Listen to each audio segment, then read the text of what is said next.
Hello everybody, welcome back to the channel. Hope you're well, thank you for joining me. You know, when I look at this top tier Kia cabinet, sounds like something out of IKEA, doesn't it?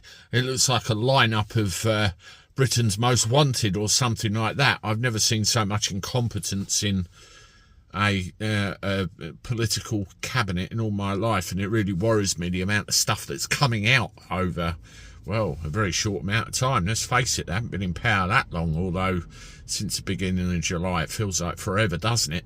Now, one of the things that worries me is the standing of this country in the world, as in what people think of us, you know, whether they want to do business with us, and also our security and honouring the memory of those that have fought and died for territory that we have. I mean, you take this recent thing that's come out in the news today over the Chagos Islands being handed over to Mauritius. Now, everybody's going absolutely mad because of their strategic position in that area and the fact that Mauritius has quite close ties with China. And we know the situation there, don't we? At least what we're led to believe by the mainstream media. So everyone's going, no, you can't do this. And it's the usual political point scoring. And you know, Labour are bad, bloody blah.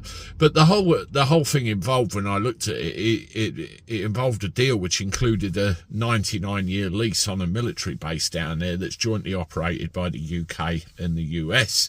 So it'll be interesting to see how that pans out. But again, it's an example of a government and a very incompetent foreign secretary, this guy here, not really knowing what the hell's going on in the world, or you know, what the hell he should be doing. And when you look at things like this, we end up getting smaller and smaller and smaller. Now, you look across the ocean to the Falkland Islands. We all know what happened there with Argentina in the early 80s. I was only 4 or 5 when all that happened, and I remember the sketchy TV reports coming over, and this is in the days when we didn't have the ready available information we have now.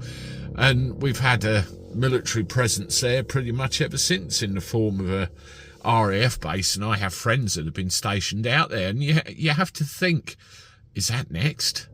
I mean, we've had things over the years, haven't we, where the population of the Falklands has been asked, who do you want to be governed by, Argentina or Britain?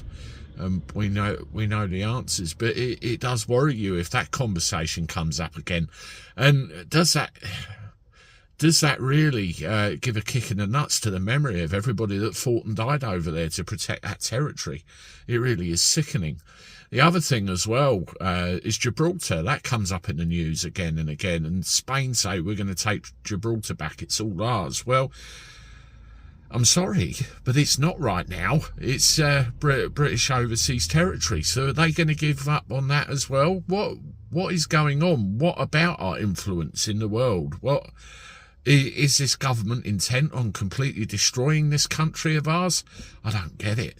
Let me know what you think. I mean, I tend to not go down the route of these kind of videos that often, because my total understanding of it isn't great enough. But I have to pass comment. It's a bit crazy, isn't it? Anyway, I hope you're all well. Let me know what you think in the comments. As always, thank you for your support. Subscribe to the channel if you haven't. Hit the like button. Share me on your socials. And I look forward to talking to you soon. Toodaloo.